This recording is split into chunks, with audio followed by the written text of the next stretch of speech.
So the Innovation to Income is a framework we've put together based on the knowledge we've got of 30 years in business. We've developed an ecosystem that we believe gives inventors and entrepreneurs the best opportunity to get their product to market. We've broken down Innovation to Income into 4 key areas. The first one is R&D, then manufacturing, which we do on site, then commercialising that product, and then underpinning the whole thing is the funding aspect, to making sure not only you fund it to get it to market, but you then realise its full potential and drive it to profit generation.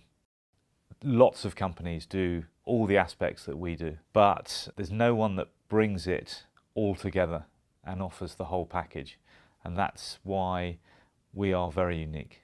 The idea is that we give innovators the best opportunity to not only get their products to market and develop their products, but also go beyond that and make their products a real success.